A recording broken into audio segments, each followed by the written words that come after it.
Brother Coral, where are those revival fire papers?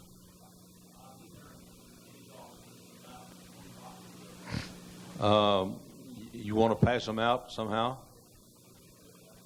I'll be happy to. Brother Young, you back there? Tell you what, good. Could you have your ushers pass out the revival fire papers tonight? And I'll tell you what you do. Won't you go on with him right now, and y'all can work it out how you pass them out. All right. We got a lot of boxes of them. And by the way, when you get this paper, you'll know most of the preachers whose sermons are in there. There'll be a sermon by Dr. Bob Gray, be a sermon by many of these men you've heard here.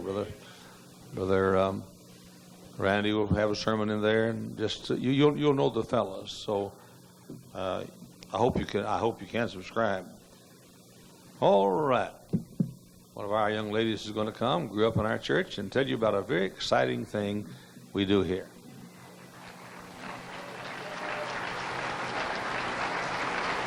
I was teaching Sunday school on a Sunday morning, and I was teaching the young ladies on how that you ought to love and honor your mom. And of course, this is bus teenage young ladies from Chicago.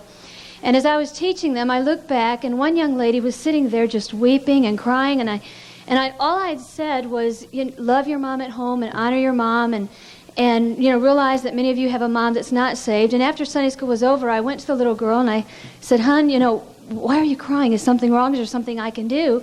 And she said, "Miss Pam, I wish just one time my mom would come to church, just one time."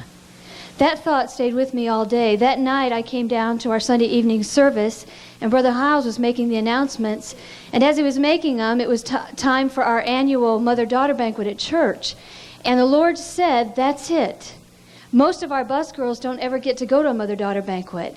So that night I told the Lord, sitting over there in the pew where I was sitting, that, dear God, we're going to have this year our very first mother-daughter banquet. And that's what I'm talking about, a mother-daughter banquet for bus teenage girls. Several things we do. Number one, we have it on Sunday afternoon. Now, there's a reason behind that, because many of the moms will not come to church. But if I said, "Mom, guess what? We're going to have a mother-daughter banquet just for you in your honor, a special day," they're coming on Sunday afternoon. And guess who they get to hear on Sunday night? Brother Hyles. So there's a reason why we have it on Sunday afternoon and not on a Friday night or Saturday night. We want to have it when they can stay the entire evening, come to Sunday night church for the very first time, and hear preacher. Something else that we do with the mother-daughter banquet is there's a purpose behind having it. We do several things. Number one, we want to build in these young ladies a love for their mom. Again, living on the street has put a lot of things in their life. It's taught them how to be disrespectful. It's taught them how to judge and not trust anybody. It's taught them how to build walls between a mom at home and not to trust her. So we have the banquet to build between the mom and the daughters a love and respect that normally they would not have. So another reason that we have it is, and this is the most important reason, is to present the gospel. Sometimes bus workers will go to the home and the mom will say, no, I'm not interested.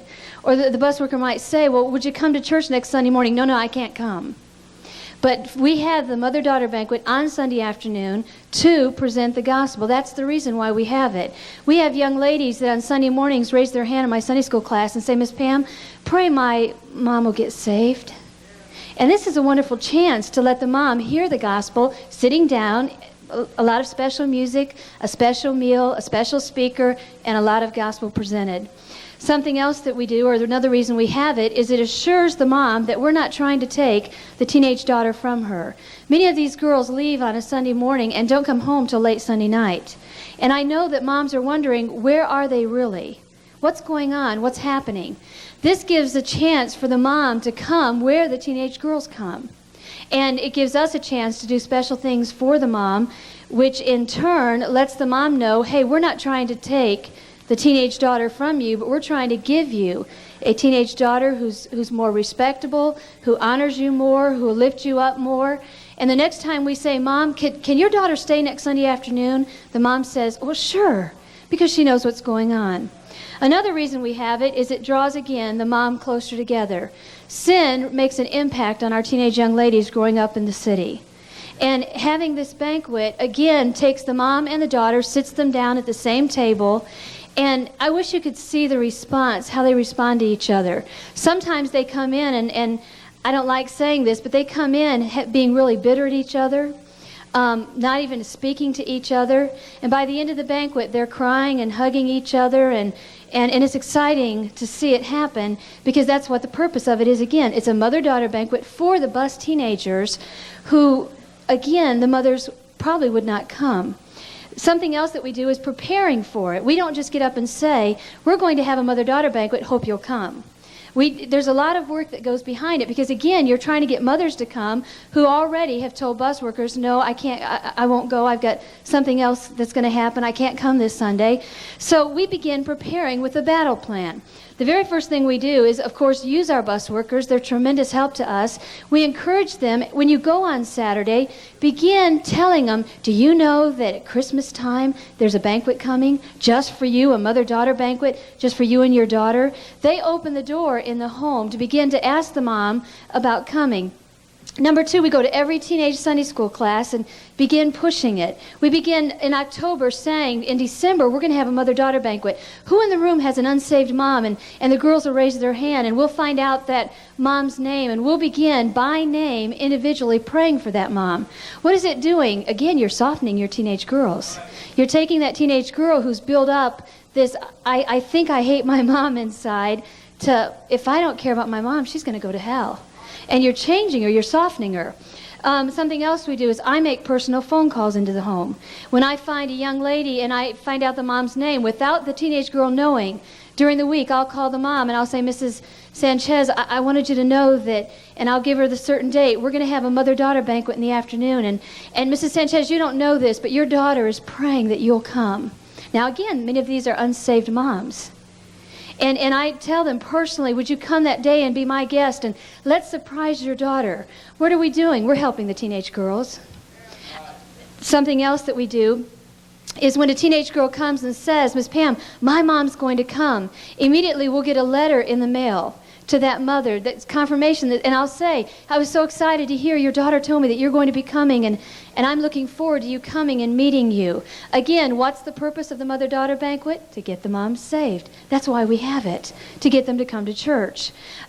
Something else that we do during the banquet is we use the young ladies in front of the moms. Every mom likes to see their children do something. Every mom, unsaved moms that already have built up a front of why I don't like the church, begin to change when all of a sudden they see, hey, that's my daughter singing. That's my daughter over there standing in that little skit. So we use the girls in front of the moms. I wish you could see some of the things that happen. We honor every mom that comes that day. We have the regular special singing, the delightful meal, but we honor every mom that comes. Because again, we build in our teenage young ladies, if they're going to make it off the street, they're going to have to let go of a lot of bitterness. And we build into them, you love that mom. No matter what she's like, no matter what happens in your home, you love your mom and respect her. That's the mom God gave you. And so we honor the moms in front of the girls. I wish you could see the girls as they would come up sometimes, and a mom would be standing by one of the teenage girls. We have a young lady now that's a senior at City Baptist. She was a sophomore when her mom came to the banquet, and she was standing up at the microphone, and she had her mom standing beside her, and she began to say in the microphone to the crowd, we usually run about 350 to 400 there, and she said to her, Mom, I just wanted you to know that you're special, and Mom, and the little girl, and she's a 15-year-old, just began crying. And the mom's standing beside her with her arm around her, and now mom's crying, and the daughter's crying, and the girl looked at me, and I gave her the nod, go ahead, it's all right. And she got into the microphone, and as loud as she could, she yelled, Mom, I love you. The next morning, I was talking to her at school, and I said, Rosemary, what happened to you yesterday? And she began to cry, and she said, Miss Pam, that was the very first time in my entire life I ever said, Mom, I love you. Now, that's big time. If I'd have looked at the young lady, I'd have said she's probably told her all her life, because she's a very loving young lady. But she had never said to her mom, "Mom, I love you." So again, we get the girls to express verbally, to build up their moms and lift up their moms. What are we doing? Again, we're assuring the mom, the unsaved mom, we're for you. We're not taking your daughter, we're giving you your daughter in a sweet, surrendered way. We have lots of pretty decorations. This year at Christmas time, we had a Precious Moments theme. And all around the room, we had helium pink and white balloons in the air and Precious Moments drawings all around the walls. And the moms come in, and again, these are moms that ride your buses. They don't come in the pretty dresses. I mean, they come in and they sit down and they're going, wow, boy, this is exciting. They like it. And by the way, we ought to give it to them. It's exciting. One thing that we always do, and this is the main part of the banquet, we end with the invitation. Every banquet, through the music, we make sure that the gospel is presented. Through awards, we constantly say things like, "Mothers, won't it be wonderful when you and your daughter are in heaven together?" What are we getting them ready for? We're getting them ready for the speaker who's going to present the gospel. Remember, that's why we're having it. We want mom to get saved. And so the very last thing we do before we come down here for the Sunday night service, and we move the entire crowd down here into the auditorium for the Sunday night service, but the very first thing we do is the very last thing that we do before we leave is we ask them, if you died today, do you know for sure you'd go to heaven? I wish you could see as the girls bow their heads, but they peek to see if mom raises her hand. And I wish you could see the smiles on their faces. This year, one little girl that's been real helpful to me and doing things for me, but her mom wasn't saved, was sitting in the very front table, and I saw her peeking up at me. And the mom had her hand in the air with her head bowed, and the little girl looked at me, and I looked at her and said, "She's doing it." And she was so excited. Why do we have it? We have it for this reason: a special memory, a mom and daughter, a bus mom and daughter, and one day a mom in heaven.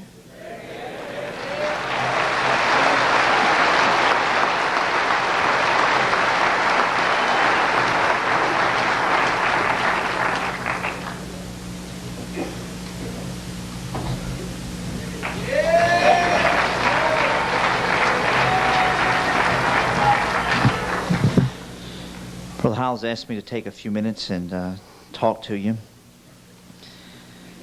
By the time some of you figure out what I'm trying to tell you, you will think, well, I already do that. But in most cases, that'll only be because you're not even comprehending the lifestyle that I'm trying to present. Several will leave here this afternoon saying to themselves, "That's ridiculous. Nobody has to live like that." There'll be a few here, and I mean a very few, that are right on the verge of living the kind of lifestyle I'm going to describe to you today. Now, what I want you to do before you leave this auditorium this afternoon is just go over the edge. Plunge out into the deep. Now, somebody that's in this auditorium, and I'm hoping it'll be you, will need to leave here this afternoon and find some time, some place to get alone sometime later this afternoon or this evening, and go ahead and give up that last thing that's been holding you back from doing great things for God. You say, well, but I'm doing okay. In fact, we're having a better year this year than we had last year. But I'm talking about doing things that neither you nor anybody else in your town can explain. I'm talking about doing things that nobody can explain, nobody can do except God. Now, by the way, we're not here this week trying to change America. That's the pretense we use to get you to come sometimes. But that's not really it. We're here to try to change your Sunday school class. We're here to try to change your bus route. We're here this week to try to change your family or your church or your life. I want to read several verses for you. You'll not need to turn to them because of time. Ecclesiastes says, "In the morning sow thy seed, and in the evening withhold not thy hand. For thou knowest not whither shall prosper, either this or that, or whether they both shall be alike good." The Bible tells us that the work you do in the morning is important. And then it says, but the work you do in the afternoon is important. The evening that you do, that work's important also. And so it says, would not hold your hand from that work. What the Bible's saying is, you don't know for sure which one God's going to bless. If He's going to bless the work you do this morning, so you better do your best at that. Or He might bless the work you do this evening, so do your best at that. But better yet, it says He might bless both of them, so do both work. Do your best at it. Then in Psalms it says, evening and morning and at noon will I pray and cry aloud. David said, what I do in the morning is important. I'm going to pray about that. He said, what I do at noontime is important. I'm going to pray about that. He said, what I do in the evening is important. I'm going to pray about that. Paul said, pray without ceasing. He said to the Thessalonians, he said, look, everything you do for God is important. Pray about all of it. Paul said to Timothy, I thank God that without ceasing I have remembrance of thee in my prayers night and day. Paul said, Timothy, I remember you in my prayers both night and day because every work you do for God is important. Psalm says, but his delight is in the law of the Lord, and in his law doth he meditate day and night. Ecclesiastes, whatsoever thy hand findeth to do, do it with thy might. 2 Thessalonians, neither did we eat any man's bread for naught, but wrought with labor and travail night and day. I like what the Bible says about Jesus, about his determination and about some things about him. It says, wish ye not that I must, notice that word must, wish ye not that I must be about my Father's business? And he said unto them, I must preach the kingdom of God to other cities also. And it came to pass afterward that he went throughout every city and village, preaching and showing the glad tidings. And he left Judea and departed again into Galilee, and he must needs go through Samaria. And when Jesus came to the place, he looked up and saw him and said unto him, Zacchaeus, make haste and come down, for today I must abide at thy house. From that time forth began Jesus to show unto his disciples how he must go into Jerusalem, and began to teach them that the Son of Man must suffer many things. I like this next verse I'm going to read, this last verse I'm going to read, and it's my favorite verse in these passages I'm reading. I want you to listen to what Jesus said he must do. This is Jesus talking. I love this.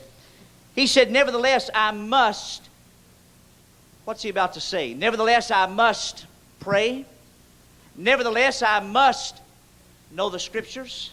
Nevertheless, I must go to Calvary. Nevertheless, I must do the will of the Father. Listen to what he says. Nevertheless, I must walk today and tomorrow and the day following. For it cannot be that a prophet perish out of Jerusalem. Jesus said, even my walking's important. He said, every single thing I do for God is important. And he said, if I've got to walk somewhere today, it's important I do that. And everything we do for God is important.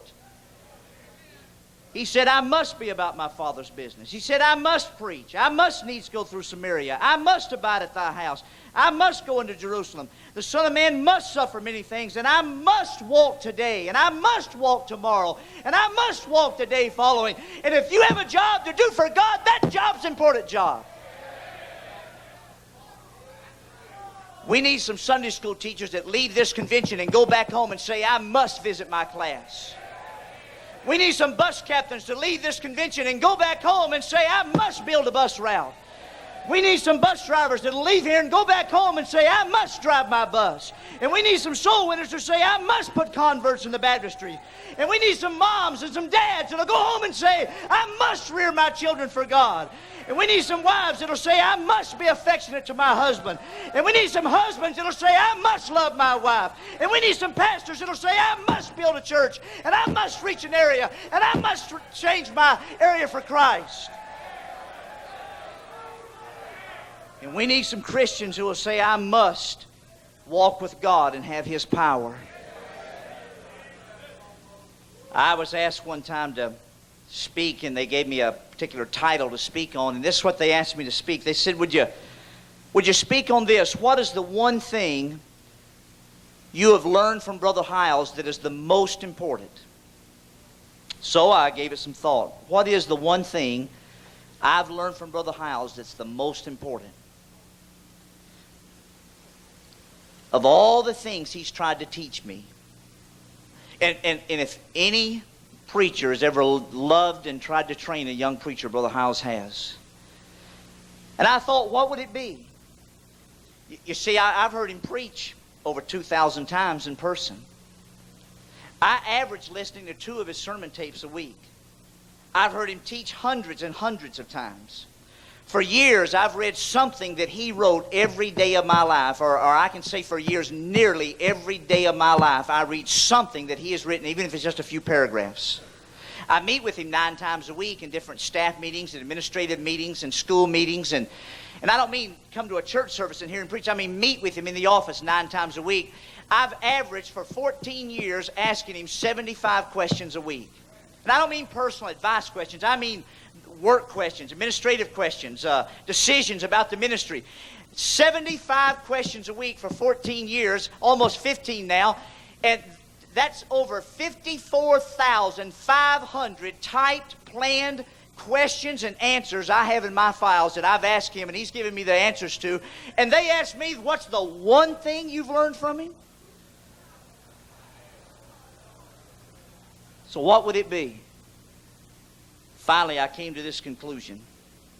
After days and days of thought, I decided I can't speak on that subject. Because to him, everything's important. Everything's important. To Brother Hyles, every sermon's important.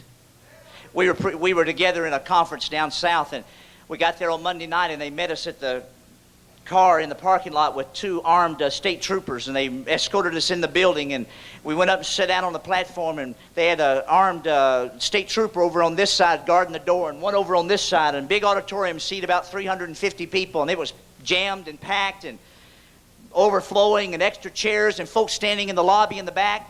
And Brother Hyles stood to preach that Monday night in that conference, and I tell you, heaven came down, and we had a great service, and it was a great sermon, and we had an invitation and a great altar call, and hundreds of people at the front.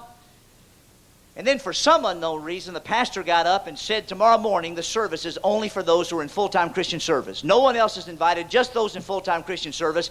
And he made it very clear that you were not invited to this service unless you fit in this one little particular group. And you were not welcome unless you fit in that group. And so we showed up Tuesday morning for the conference. And in that 350-seat auditorium that had over 400 people the night before, there were 17 people there that morning. And I thought to myself, yeah, what's he going to do this time? He went up in the choir loft and got a little podium and brought it down and put it on the floor right over there and gathered those 17 people on the front 3 rows on this side. And brother, I want you to know, when he got through preaching, he brought heaven down. I mean, he climbed over the pews. He ran back and forth across the front of the platform. He ran up on the platform. When he got done, he was wringing wet with sweat. And brother, to him, every sermon's an important sermon. To him, every staff meeting's urgent. If you don't believe me, join his staff and miss a meeting one day. You'll find out how urgent it is. To him, every service is vital. To him, every person we deal with is important. To him, every problem we face is a crisis. To him, every wedding is special. You heard him tell the other day, this week, how every time he conducts a wedding, the night before, he drives to the home of the bride that's getting married the next day, and he sits outside her house in a car, and he prays for her and her family, and he remembers when she was in the nursery, and when she was in the beginners, and when she was in the primaries, and when she was in the juniors, and in the high school, and he weeps over her and prays for her, and then he drives to the home of the groom, and he does the same thing, and to him, every single wedding's a special wedding.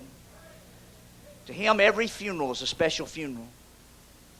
He taught us one time, the preacher boys here, how he, every time he preaches a funeral, he'll find some place where he and the person whose funeral he's preaching, where he and that person spent some time together. And he'll go to that place before the funeral, and he will sit there in that place, and he'll remember that person and love that person. He told us how there was a man who grew up here in Hammond. His name was Joe. He was a star basketball player at one of the high schools here in Hammond.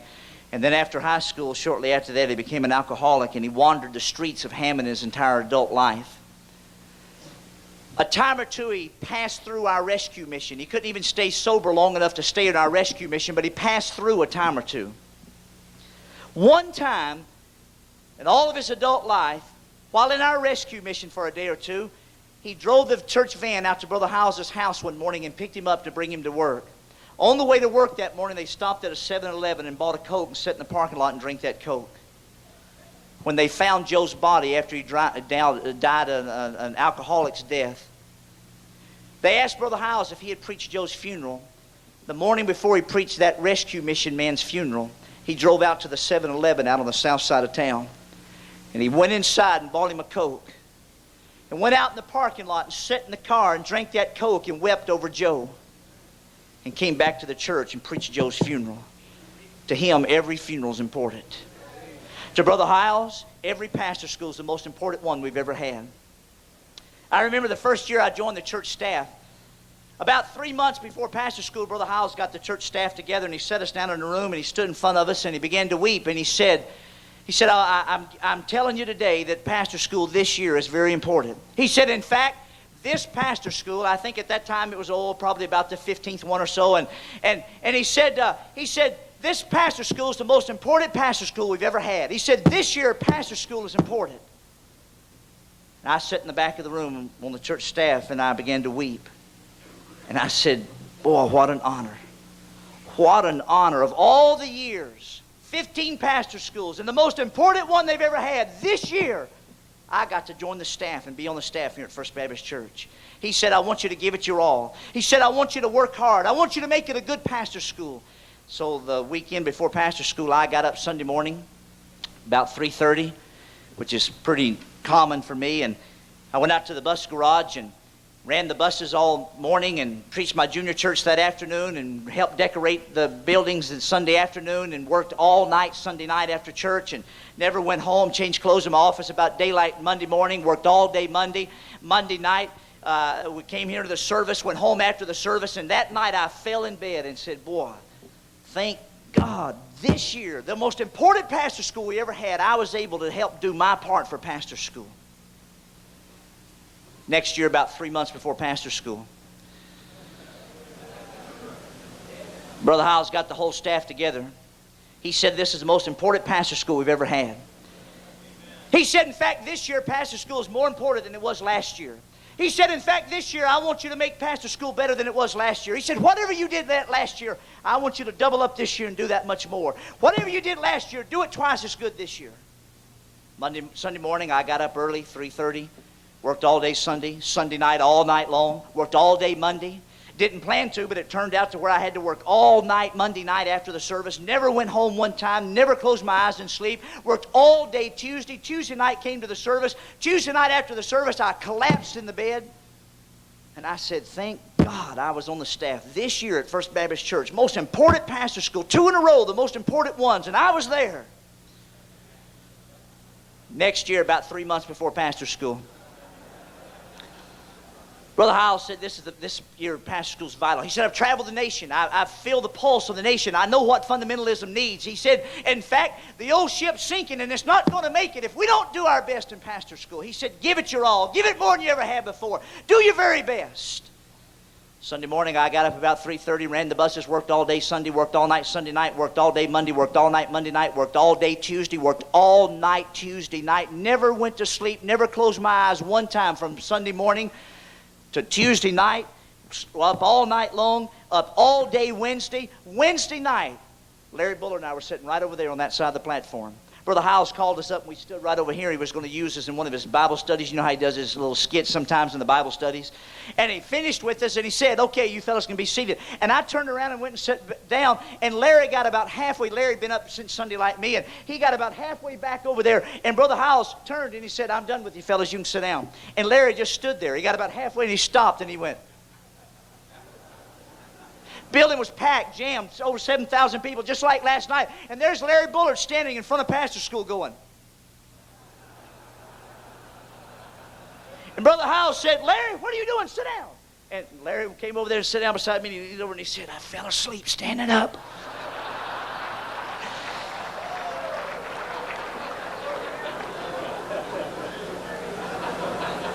But as far as the church staff was concerned, that was the most important pastor school we'd ever had. 4th year I was on the staff, 3 months before pastor school. Brother Hyles called us together. He said, this year at pastor school, more important. I thought, I've heard this record somewhere before. To him, every school year is vital. To him, every class he teaches is life-changing. So, what I'm going to speak on today, all that was my introduction. What I'm going to speak on today is this. To him, everything is important. Now, Brother Ray, who are you talking about? You talking about Jesus or Brother Hyles? It does get confusing, doesn't it? In this area, brother, they're a lot alike. But the question comes, but Brother Ray, whose job is the most important job? I mean, who's got the big job? Whose job is really important? On Sunday morning when it's time to unlock these doors and people come in this building, the most important job at First Baptist Church Hammond is the janitor's job. When it's time for this building to be clean, there's not a bigger job in this church than our janitor's job. When the visitors drive up on Sunday morning or Wednesday night or Sunday night and they pull in that parking lot out there and they park their car and they get out of that car, the most important job at First Baptist Church is the parking lot attendant's job out there in that parking lot. I mean, when it's raining, when it's snowing, when it's cold out there, and that parking lot attendant standing out there greeting the visitors, his job's the biggest job in this church. When they walk in that building back there on Sunday morning, and the greeter's standing back there shaking hands and welcoming people to our church, the greeter at First Baptist Church Hammond has a bigger job than the mayor has. Now, you saw him here the other night. He stood right here on this platform and he welcomed you to our city. But a bigger job than the mayor's job is the greeter's job when he welcomes people to the church on Sunday morning. The greeter's job is bigger than the senator's job. The greeter's job is bigger than the governor's job. The greeter's job is the biggest job in this state. There's not one job in the United States bigger than your job if you do a job for God. When it's time to play the prelude on Sunday morning, the biggest job in this church the man that sits right over there behind that piano. When it comes time to play the offertory on Sunday morning, the biggest job in this church is that lady that sits right over there behind that organ. When it comes time on Sunday morning to take up an usher, to take up an offering, the biggest job in this city is our ushers. The biggest job in this county is our ushers. The biggest job in this state is our ushers. There's not a job in this state any bigger than the usher at First Baptist Church on Sunday morning when it's time to take up the offering. When it comes time to lead the singing, the biggest job around here is Ray Bordway's job, and he leads the singing. And right now, my job's the biggest job in this city because it's my turn to preach. It's my turn to do what God wants me to do. And there's not a bigger job in this county. There's not a bigger job in this state. There's nobody in this state with a job more important than mine is right now. That includes the Capitol building, that includes the White House, and that includes the outhouse. There's not a bigger job around here than the job you have for God. Your job ought to be the biggest job in your state. You ought to leave here Friday afternoon with your engines revved up and you ready to charge back home just as hard as you can charge. You ought to hit your city limit sign going so hard you practically run out the other side of the town. And your job ought to be the biggest job in your state when you get home. When you get back home, folks ought to think, good night, what happened to him? Good night, what happened to her? I didn't know this Sunday school class was so important. I didn't know this bus route was so important. I didn't know this church was so important. I didn't know everything around here was as big as it is. And it ought to be the biggest job there ever was. Every job you do for Christ is important. By the way, if it's not, let's all go fishing. Let's just shut this thing down and all go hunting this afternoon. If it's not a big job, let's just all go get a job and make some money. Hey, look, I get tired sometimes of getting up 3:30, 4 o'clock every morning. 5, 6, sometimes 7 days a week. I crawl out of bed at 3 o'clock, 3:15, 3:30, and I'm in my office by 4:30 or 5, almost every morning. And sometimes I get tired of that. If my job's not important, let's find something that is important to do. Every task you perform is important. Are you trying to say, Brother Ray, that my little old bus route's important? Yes, sir, I sure am. Are you trying to say my little Sunday school class is important? You got it right. Are you trying to say my job performance is important? You got it exactly right. Are you trying to say paying my bills is important? Yes, sir, I sure am. How about my prayer life, Brother Ray? Is that important? Yes, it is. Brother Ray, is every test I give in my class in a Christian school important? It sure is. It's vital. Every assignment you assign is important. Brother Ray, what about my Bible reading time? Is that important? Yes, it is. How about my relationship with my family? Yes, it is. How about my dating life? Yes, it is. How about cleaning my room? Yes, it is. Amen, Mom? Every job you have for God's important. Soul winning's important. Converts down the aisle's important. Cleaning your fingernails, shining your shoes, ironing your shirt, tying your tie. Everything you do is big. You say, well, Brother Ray, my job's not that big. Make it that big. But Brother Ray, you still haven't answered my question. What's the most important job? The reason you ask that question is because you're lazy.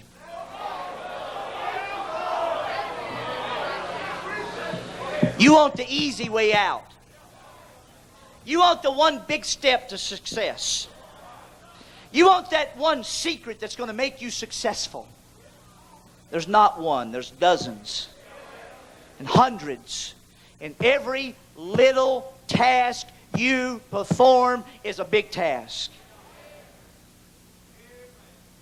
Everything's important at its scheduled time. If something's not very important, then don't put much time in your schedule for that. But brother, at its time, do it right. Your dad told you the same thing my dad always told me. Anything worth doing is worth doing right.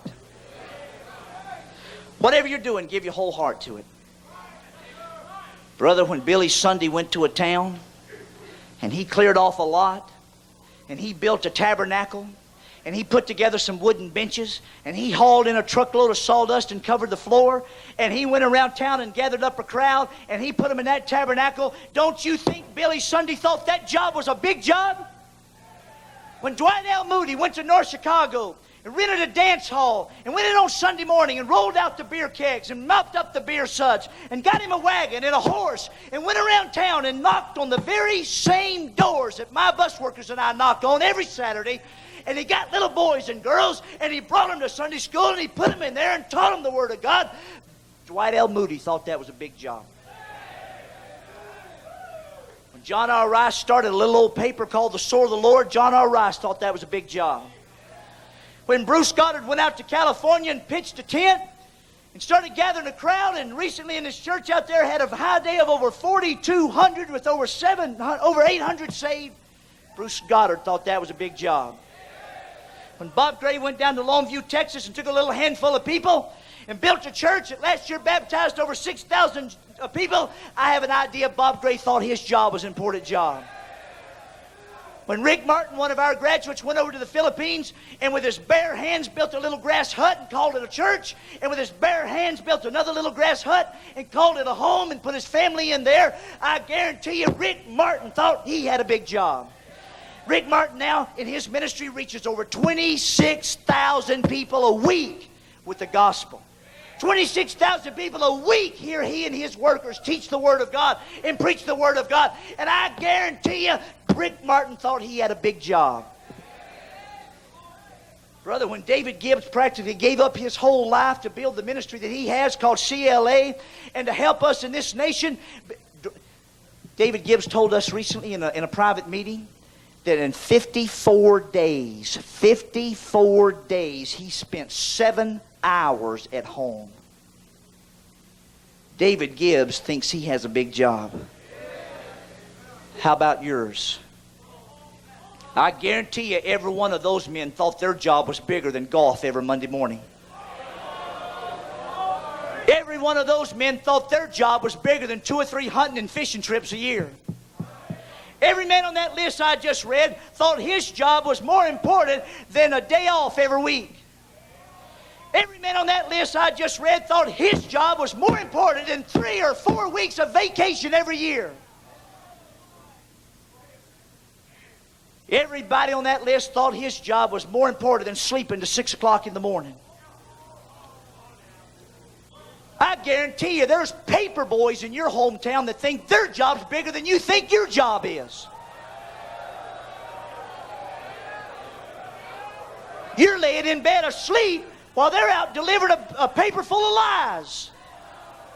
I mean, they've got a newspaper that's full of lies that won't last but a couple of days, and somebody will start a fire with it, or somebody will line a cat box with it, or somebody will use it for something like that, and you've got the eternal Word of God in your hand. And that paper boy gets up 2 or 3 hours before you do.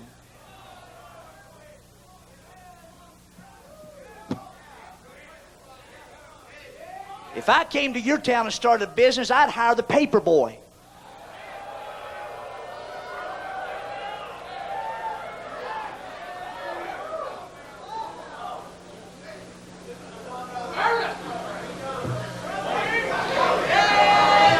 I ask you this question and I'm done. Is it important to be a bus driver?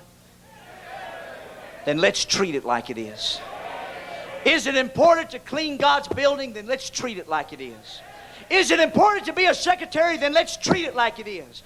Is it important to teach a Sunday school class? Then let's treat it like it is. Is it important to conduct chapel in a Christian school? Then let's treat it like it is.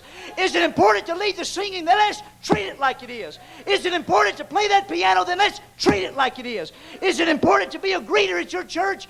Then let's treat it like it is. I ask you today, is it important to be an usher? Then let's treat it like it is. Is it important to be a wife? Then let's treat it like it is. Is it important to be a husband? Then let's treat it like it is. Is it important to be a dad? Then let's treat it like it is. Is it important to be a mom? Then let's treat it like it is. Is it important to be a preacher? Then let's treat it like it is.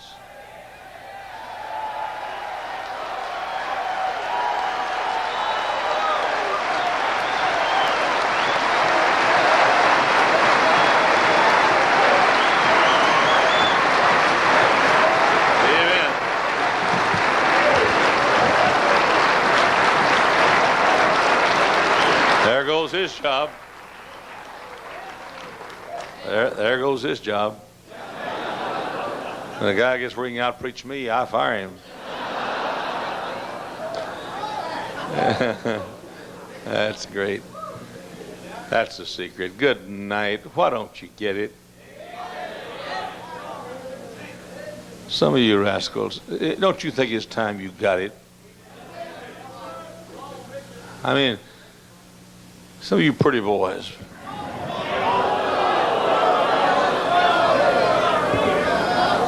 Go do something to get a scar on your face and get ugly like the rest of us. Yeah, but there's only one Lee Robertson. I get tired of a certain sermon. You be yourself. You be yourself. Don't you try to be a Lee Robertson. You could do worse.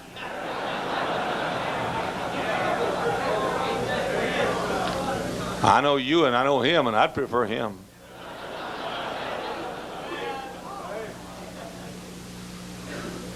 Well, I'll tell you what you could do. You could do something big for God if you'd get off your blessed assurance. Just get up and do it. Two things. If you'd care and if you'd work. That's it. If you'd care and if you'd work. That's it. If you want, we've always at this time every year, we've announced to you that you could get books off the table and we'll bill you for them. We cannot do that this year. We bill, of all the books we billed last year, we didn't get enough to pay the wholesale price for them. Of people that bill. And we literally dozens and dozens and scores of people never paid 1 penny for all the books. Now, if I had the money, I'd let you do it anyway. I'd give them to you. I'm not interested in making any money. But we don't have the money this year. We just don't. So here's what we're going to do. If you want to have us bid you for some books, if you'll pay 1/3 of whatever your order is, we'll bid you for the 2/3. I beg you to pay it. But if you'll pay 1/3, go to any of the tables at all, If you'll pay 1/3, we'll bill you for the other 2/3 of it, and that'll help you some. And all right, we'll come back at 7 o'clock. You've been mighty good today. Thank you very much.